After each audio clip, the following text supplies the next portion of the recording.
आवाज ने, इनकी सोलफुल आवाज ने हजारों दिलों को धड़काना सिखाया है, मुरझाते चेहरों पर मुस्कुराहट बिखेरने का काम किया है और बड़े बड़े म्यूजिक डायरेक्टर्स के साथ काम ही किया है। She is none other than Mahalakshmi Iyer. बहुत बहुत स्वागत है। सबसे बड़ा हाथ आपकी वालिदा का रहा। वो खुद बहुत बड़ी सिंगर के तौर पर एस्टैब्लिश होना चाहती थी, लेकिन कुछ सर्कमस्टांसेस, हालात ऐसे थे कि आगे नहीं बढ़ पाई। लेकिन बाद में उन्होंने आपकी आवाज़ को डिस्कवर किया और आपको कहा कि नहीं, अपनी उड़ान तो जारी रखनी है, बहुत कुछ नाम कमाना है। How true is that? It was very true. मेरे वालिद का भी हाथ रहा। मम्मी बहुत अच्छा गाती थी, कर्नाटक क्लासिकल जो साउथ इंडियन शैली है उसमें बहुत निपुण थी। लेकिन जैसे आपने कहा, उस दौरान या वो वक्त ऐसा था कि लड़कियों को वो थोड़ा रोक के रखते थे फैमिलीज़ के, शादी नहीं होगी, फिर फैमिली लाइफ में बहुत ट्रबल्स आएंगे, तो उस वजह से उनकी ख्वाहिश, उनका ड्रीम रह गया।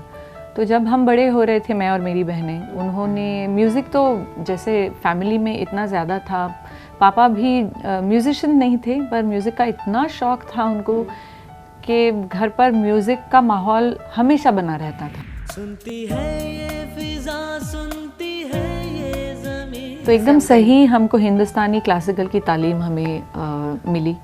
और तो कहते हैं ना, हीरा अगर है तो उसको तराशना ज़रूरी है, तो वो काम हमारे गुरुओं ने हमारे लिए किया। और गुरु तो बहुत बड़े बड़े रहे हिंदुस्तानी सिनेमा में भी आपके, शंकर एहसान लॉय जिन्होंने डेब्यू किया था 10 फिल्म से, जो कि शेल्व हुई, लेकिन बाद में ट्रिब्यूट के तौर पर उसका वो गाना पेट्रियोटिक सॉन्ग रिलीज हुआ था, सबसे आगे होंगे हिंदुस्तानी। और आप कॉलेज के दौरान स्कूल्स में भी पेट्रियोटिक गाने बहुत गाया करती जी हाँ, वहाँ से the love for your motherland comes from there, school और कॉलेज से। मेरे लिए एक्चुअली ये भी बहुत बड़ी बात है कि मेरे अपने करियर में मैंने कम से कम 4 या 5 पेट्रियोटिक गाने गाए हैं। देश रंगीला हुआ, हिंदुस्तानी हुआ, most popular songs. Yes, so I think yes, it has been a good ground. जब भी हुब्बुल वतनी पेट्रियोटिज्म की बात आती है तो ये गाना जहन में गूंजता रहता है, और मैं तो बहुत प्रैक्टिस करती रहती हूँ। जी, I am big fan of your voice. Thank you so much. Okay, patriotic गानों को अब थोड़ा सा हम विराम देते हैं, हम आगे आपके रोमांटिक गानों पे भी आते हैं। जब आपने रोमांटिक गाने गाए, मेरे दिल से की हम फिर बात करें, दिल से में भले ही उदित नारायण के साथ थोड़ा मुखड़ा आपने गाया था, जिसने बहुत हाइप पकड़ा था, उसके बाद बहुत बड़े बड़े म्यूजिक डायरेक्टर्स के साथ काम करने का मौका मिला। शंकर एहसान लॉय के साथ आपकी एसोसिएशन बहुत अच्छी रही। जैसे उन्होंने शुरुआत बॉलीवुड में की, वैसे आपकी भी शुरुआत हुई। उनकी पहली फिल्म से मैं उनके साथ जुड़ी हुई हूँ, और उससे पहले उनसे जुड़ी हुई हूँ जब वो म्यूजिक डायरेक्टर्स नहीं थे, जिंगल्स, टेलीविजन जिंगल्स, तो मैं उनके लिए तब से गा रही हूँ। तो जाहिर सी बात है, उनको मेरा स्टाइल, मेरी आवाज़, मेरी एक पर्सनालिटी पता था, तो उनके साथ काम करना बहुत आसान था मेरे लिए। कि जब भी आप किसी नए म्यूजिक कंपोजर के साथ काम करते हैं तो थोड़ी सी हिचकिचाहट होती है, because you don't know each other very well, but उनके साथ दे न्यू मी इन, और हम तो बडीज़ हैं। मुझे किस तरह का गाना सूट होता है या कैसे मुझे ढाला जा सकता है गाने में, या फिर मुझे उस जोन से ज़्यादा कैसे पुश कर सकती, ये इसका श्रेय मैं उनको दूंगी।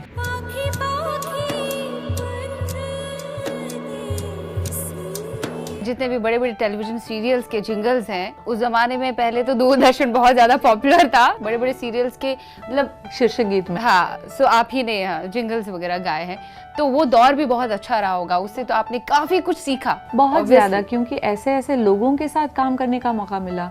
जैसे हमारे देश के बहुत ही गुणी म्यूजिक डायरेक्टर्स हैं जो शायद हिंदी फिल्म इंडस्ट्री में इतना बड़ा नाम नहीं कर पाए हों, जैसे लुई बैंक्स, मतलब one of the finest jazz artist. फिर रंजित बारूद हैं, या फिर लेस्ली, बहुत सारे हैं। तो मुझे और मैंने ये कहा कि मेरी training ground other than music, मतलब जो मैंने सीखा है, जो तालीम हासिल की, उसके अलावा जो कमर्शियल म्यूजिक या फिर पॉपुलर म्यूजिक गाने के लिए भी एक अलग किस्म की ट्रेनिंग लेनी पड़ती है आपको, जो आपके लिए कोई क्लासेस नहीं है, वो एक्सपीरियंस से होता है, या फिर उन लोगों के साथ काम करके। जी हाँ, बिल्कुल। तो वो बिना बताए छोटी छोटी बातें आपको बताते हैं जो मेरे लिए बहुत फायदेमंद है। Been fortunate enough actually A R Rahman साहब के साथ काम करने का मौका मिलेगा, उनके साथ कॉन्सर्ट करने का मौका मिलेगा। और डेब्यू मेरा ऐसा रहा कि मैंने एक वीक में शंकर एहसान लॉय और ए आर रहमान दोनों के साथ काम किया, तो ड्रीम डेब्यू डेफिनेटली। और फिर आगे जाके एक बहुत ही बेहतरीन गाना है बोलना हल्के हल्के फ्रॉम द फिल्म झूम बराबर झूम। कौन भुला सकता है इस गाने को। और बंटू और बबली के गाने चुपके से चुप लंबे अरसे तक चलते रहे। आज भी ये गाने बेस्ट रोमांटिक गाने तस्वीर किए जाते हैं। सो बोलना हल्के हल्के की अगर हम बात करें, सो वो गाना इतना पॉपुलर हुआ। आपको पता था जब रिकॉर्डिंग आप कर रहे थे तब आपको कहीं ना कहीं आइडिया था ये जो गाना होता है ना एक सिंगर का रिकॉर्डिंग के दौरान वो इमेजिन करता है ये गाना मेरी लाइफ के मेरे करियर के लिए कितना अहम रहेगा, तब कुछ दिमाग में था ये गाना मैं शायद ये बहुत पॉपुलर हो जाएगा। बिल्कुल बिल्कुल। और ये गाना रिकॉर्ड करने के बहुत पहले मैं इस गाने को जानती थी, क्योंकि एहसान जो है शंकर एहसान जो जोड़ी है तिकड़ी है राधे, तो एहसान की आदत, जैसे मैंने कहा हम बहुत अच्छे दोस्त भी हैं, तो जब भी कोई नया कंपोजिशन होता है उनका तो वो मुझे फ़ोन करके पूछते हैं कि क्या ये गाना किसी और गाने की तरह मिलता जुलता है क्या, कोई लाइन है इसमें। जैसे कभी कभी आपको पता नहीं चलता आप कंपोज कर रहे हो और एक गाना एक लाइन आप लिख देते हैं या कंपोज कर देते हैं जो शायद किसी और, एक होता है ना वो आपके जहन में एक मेलोडी रहती है तो वो आ जाता है, तो मैं उनको हमेशा टोकती थी नहीं ये तो वो उससे मिलता जुलता, फिर अरे बाप रे ये तो मैंने तब सुना था वो गाना। और मोस्टली म्यूजिक डायरेक्टर्स आप जानते होंगे कि अपने गानों के लिए वो फारसी शब्द यूज़ करते हैं इनिशियली, और फिर ऑफ कोर्स लिरिसिस्ट उनको चेंज कर देते हैं। तो Ehsaan used to sing it as hold me हल्के हल्के, तो होल्ड मी हल्के हल्के ऐसे गाते थे। तो मैं तब भी सोचती थी कि नहीं कुछ और होना चाहिए। और जब गुलजार साहब जब फिल्म तैयार हो रही थी, जब इन्होंने गाना सुनाया शाद भाई को, और फिर गुलजार साहब जब एंट्री, तो उन्होंने कहा नहीं मैं कोई इंग्लिश वर्ड नहीं यूज करूँगा, मैं उसको प्योर रखूंगा। वो उर्दू के बादशाह, क्योंकि बंटी और बबली का एक्सपेरिमेंट नहीं करना चाह रहे थे गुलजार साहब। चुप के चोरी से चोरी, तो काइंड ऑफ यही इसी जॉनर का ही गाना था वो। जी हाँ, तो उन्होंने कहा नहीं आई प्योरली आई यूज, तो उन्होंने बोलना हल्के हल्के लिखा, तो इतना खूबसूरत बैठता है वो। खूबसूरत, yes. And like you said, मैं बहुत ही खुशनसीब रही हूँ क्योंकि मेरी बहुत ही फेवरेट लिरिसिस्ट हैं गुलजार साहब की तरह, and I am such a huge fan. तुम भी तन्हा थे हम भी तन्हा थे। आपने जो भी काम किया है वो आपने तोल के किया। कहते हैं ना एक सिंगर हर एक प्रोजेक्ट कोई भी उससे मिलता है वो थोड़ा कमर्शियल हो जाता है, कभी कभी थोड़ा सेल्फिश भी हो जाता है, नहीं ये भी करना चाहिए, ये भी ग्रैब करना चाहिए, मौका मिल रहा है। लेकिन you have been very choosy in Indian cinema. आपने कभी जो है क्वांटिटी पे बिलीव नहीं किया, क्वालिटी पे बिलीव किया, कंप्रोमाइजेस नहीं किया। इनफैक्ट जैसे गुलजार साहब के साथ आपने काम किया और आप पहले कह रहे हैं कि गुलजार साहब को भी लगा था कि होल्ड मी हल्के हल्के, ऐसा नहीं होना चाहिए, और आपने भी ऐसे कुछ लिरिसिस्ट, कुछ नगमे निगार गीतकारों के बोलों को आपने नकारा है जिनमें वर्डिंग्स आपको अच्छी नहीं लगी, शब्द अच्छे नहीं। ऐसे लगा कि एज अ वुमन अगर कोई भी चीज़ डिरोगेटरी हो औरत के मामले में, या कोई ऐसा कोई शब्द हो, तो मुझे हमेशा उससे तकलीफ हुई है। जब मुझे सुनने में ही तकलीफ होती है तो फिर मैं कहा कैसे हूँ, तो मैं उसको एक्सप्रेस ही नहीं करना। गाना at the end of the day सिर्फ बैठ के गाना गुनगुनाना ऐसा नहीं, उसको आप जब तक आप उसको एसिमुलेट करके उसको एक्सप्रेस ना करें वो आप तक पहुंचेगा ही नहीं। आपको बोलना हल्के इसीलिए अच्छा लगता है क्योंकि उसमें जो फील है मेरा या जो मेरा एक्सप्रेशन है वो अब तक पहुंचा है। और अगर मैं एक गाने को वो नहीं दे पाऊँ, जस्टिस नहीं दे पाऊँ, तो फिर वो गाना अधूरा रह जाता है, अधूरा रहेगा, पॉपुलर भी नहीं हो जाएगा, कानों को सुकून भी फराहम नहीं करेगा। हम कुछ और बातें करेंगे इस पे। आपने कहा ना कि एक औरत के लिए बहुत ज़रूरी होता है कि कौन से प्रोजेक्ट को चूज करें, और इंडस्ट्री में तो ऐसा बहुत होता है, you have to be very selective at certain point, okay? So ये गाना पहले हो जाए प्लीज, कैन वी हैव आपकी वॉइस में ये गाना।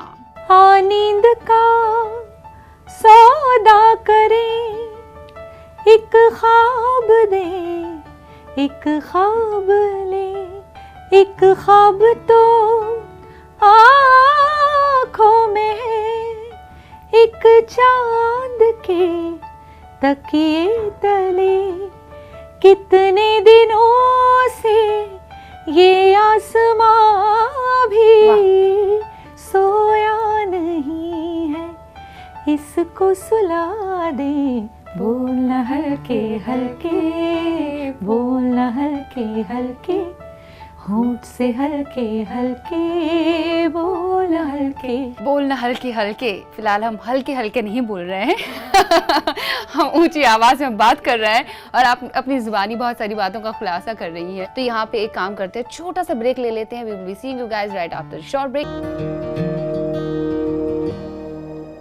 यहाँ हर कदम कदम पे धरती बदले रंग, यहाँ की बोली में रंगोली 7 रंग, धानी पगड़ी पहने मौसम है नीली चादर ताने अंबर है, नदी सुनहरी हरा समंदर है रे सजीला, देश रंगीला रंगीला देश मेरा रंगीला। Super duper. जितनी सोलफुल आपकी आवाज है उतनी सोलफुल आप है। आपको देखकर इतनी पॉजिटिविटी आ जाती है ना, तो वाकई में यंगस्टर्स को इतना इम्पेशेंट नहीं होना चाहिए। जैसे इतने सारे रियलिटी शोज है, रियलिटी शोज ने तो काफी अच्छा प्रभाव भी डाला सिंगर्स पे, थोड़ा सा डिसएडवांटेज भी है, बुरा प्रभाव भी डाला कि रातों रात उनको ओवरनाइट उनको सक्सेस चाहिए, ये चाहिए, और बाद में काफी कुछ झेलना पड़ता है। वही रीजन है कि बाद में शायद वो डिप्रेशन का शिकार हो जाते हैं। जी बिल्कुल। ओके बिल्कुल। सो आपने खुद भी देखा होगा, आपके पास भी कई यंगस्टर्स आते होंगे कि कैसे करेंगे ओवरनाइट, कैसे बड़ा ब्रेक मिलेगा हमें, ऐसा फेस किया है आपने? हाँ, बहुत सारे कॉल्स आते हैं, यंग सिंगर्स फ़ोन करते हैं, कहते हैं कि मैम आपसे कोई गाइडेंस चाहिए हमको। तो मैं तो पूछती हूँ किस तरह का गाइडेंस आपको चाहिए। तो अगर म्यूज़िक के बारे में गाइडेंस चाहिए तो मैं बहुत गाइडेंस के लिए बहुत सारा है मेरे पास और मेरे एक्सपीरियंस है वो भी शेयर करने के लिए। लेकिन उसके अलावा अगर आप ये पूछना थे कि इंस्टेंट सक्सेस और इंस्टेंट पॉपुलैरिटी के लिए क्या चाहिए, वो मेरे पास नुस्खा नहीं है। वाह क्योंकि वो मिथ है, वो सच्चाई नहीं है। बहुत ही कम लोगों को उस तरह का वो जो कहते हैं ना इंस्टेंट ग्लोरी मिलता है, पर वो बहुत लंबा नहीं चलता, उसका फिर सफर जो है ना बहुत छोटा छोटा रहता होता है। जद्दोजहद जो है वो बहुत नहीं जरूरी। छोड़ सकते। तो Yes. फिर ये जो रियलिटी शोज में है इंस्टेंट पॉपुलैरिटी है, इंस्टेंट रिकग्निशन है और ऑडियंस के साथ एक कनेक्ट बहुत जल्दी बन जाता है, क्योंकि ऑडियंस बैठ के वहाँ पर देखती है मेरा बच्चा मेरी बच्ची, और वो एक ऑडियंस बॉन्डिंग हो जाती है। हाँ। पर वही ऑडियंस फिकल कह सकते हैं आप, क्योंकि कुछ महीने बाद दूसरा शो आ जाता है, फिर वहाँ पे कोई और उनका फेवरेट बन जाता है, तो आप पहले वाले को भूल जाते हैं। अमूमन ये हो जाता है कि रियलिटी शो जैसे ख़त्म हुआ, थोड़े दिन के बाद उनकी पॉपुलैरिटी कम हो जाती है, तो वो गायब हो जाते हैं, क्योंकि उन्होंने उसके बाद वो मेहनत नहीं की जो जिस मेहनत के बलबूते पर ही आपको आगे। हाँ, फिल्मों पे हम आ जाते हैं। आपने अलग अलग भाषाओं में गाने गाए हैं और हम आपको भी कहें कि इन्हें हर एक जुबान पर उबूर हासिल है, फौकियत हासिल है जिसे हम कहेंगे तभी वर्सेटाइल है। और ऐसा लगेगा ही नहीं अगर आपने बंगाली में गाना गाया है, मराठी में गाना गाया है, जिसके लिए आपको अवार्ड से भी कई बार नवाजा जा चुका। आपने अगर अपने करियर में अवार्ड जीते हैं तो most of the awards are from Marathi films only, right? जी। तो इसके अलावा आपने तेलुगु, मलयालम, तमिल कोई भाषा रही नहीं है। हाँ, इंडियन लैंग्वेजेस में मैंने कम से कम 18 या 19 इंडियन लैंग्वेजेस में मैंने गाने, जिंगल्स या एल्बम्स रिकॉर्ड किए हैं। और इस चक्कर में आप भाषाएं भी जान गई हैं? काफ़ी, मैं कम से कम 5 या 7 लैंग्वेजेस कंफर्टेबली बोल पाती हूँ, मतलब। और मेरा ये बहुत शौक है पहले से। एक होता है हर आर्टिस्ट, एक फ्लेयर होता है, तो मुझे लगता है भाषाओं का है। तो मैं आपके साथ, अगर आप बंगाली हैं तो मैं आपके साथ बंगाली में बात करूंगी, बहुत मिस्टेक्स करूंगी, पर आप मेरे को करेक्ट करेंगे और मैं सीख जाऊँ। यहाँ पे तो भाषाओं, खैर हम थोड़ा हिंदी पे ही फोकस करेंगे। काफ़ी भाषाओं में आपने गाने गाए हैं, चाहे साउथ में भी आप बहुत पॉपुलर है आपकी आवाज़। मुंबई में तो आप पली बड़ी ही है और यहाँ पे भी काफ़ी पॉपुलैरिटी आपने हासिल की है, या फिर ओवरसीज़ में आप शोज़ वगैरह करती हैं, कॉन्सर्ट्स बहुत बेहतरीन तरीके से, काफ़ी पॉपुलर है वहाँ पे भी। और कॉन्सर्ट्स करने में आपको बहुत ही मज़ा आता है। जी बिल्कुल, है ना? जी। You enjoy that more. Oh yes, because आपको ऑडियंस एप्रिसिएशन फर्स्ट हैंड जो है वो मिल जाता है। मैंने बोलना हल्के रिकॉर्ड किया था स्टूडियो में, जैसे आपने कहा, आपको तो इल्म हुआ होगा तभी कि ये गाना आगे चलकर बहुत पॉपुलर होगा। क्योंकि हाँ, जाहिर सी बात है, इतना खूबसूरत गाना है, इतने अच्छे प्यारे बोल, और राहत भाई ने इतना खूबसूरत गाया है उसको। पर जब आप एक कॉन्सर्ट होता है, आप एंटर करते हैं, आप गाना जब छिड़ता है, जो पहला म्यूजिक है, और ऑडियंस की तालियों की गड़गड़ाहट वहाँ से शुरू होती है, तो तब आपको पता चलता है कि इतना लोगों को अच्छा लगता है ये गाना। आपने जो सिंगिंग का अलग अलग जॉनर देखा है, अलग अलग जॉनर में गाने गाए हैं और अलग अलग मोड भी आपने देखी है, अलग अलग पीरियड आपने देखा है ना? तो उस पीरियड में क्या कुछ बदलाव आपको महसूस हुआ? आजकल तो बिल्कुल, जब आपने शुरुआत की थी तो बिल्कुल अलग था, कुछ अलग तरह की थी। हर 2 साल में परिवर्तन आ रहे हैं आजकल मौसीकी में। तो आजकल एक आधा भी गाना एक सिंगर को मिलेगा ना, उसके लिए बहुत बढ़िया बात है। बिल्कुल। एक अंतरा भी मिले उसके लिए तो बहुत बड़ी बात है वो। आपने हर एक दौर देखा है। आजकल जो दौर हासिल में आप कहेंगे कि फिलहाल वक्त में जो आपको म्यूजिक में बदलाव लग रहा है, आपके हिसाब से किस हद तक सही है, या आपको लग रहा है आजकल के सिंगर्स के लिए थोड़ा डिफिकल्ट हो गया है जैसे आपने शुरुआत की थी पहले? जब मैंने शुरुआत की थी तब मेलोडी बहुत स्ट्रांग हुआ करता था। आजकल मुझे ऐसा लगता है मेलोडी पर इतना ज़्यादा जोर नहीं है। पहले अगर जो मेन मेलोडी होती है अगर वो स्ट्रांग ना हो तो प्रोड्यूसर डायरेक्टर मना कर देते, गाना रिफ्यूज़ कर देते। आजकल थोड़ा सा उसमें वो एक सॉर्ट ऑफ चलता है एटीट्यूड जो कहते हैं वो आ चुका। हाँ ठीक है, एक और गाना ही है, ऐसा कुछ हो गया है। So, इस बारे में आप कह रही हैं कि चलता है नहीं, क्योंकि ये गाना हमारा हिस्ट्री बनेगा ना पोस्टेरिटी के लिए, तो वो और दूसरा है कि म्यूज़िक पर बहुत ज़्यादा तवज्जो है आजकल के, म्यूज़िक पीसेस, बीट्स, और वो तो जो मेन बॉडी है, सोल जो है वो शायद कहीं कम होता जा रहा है।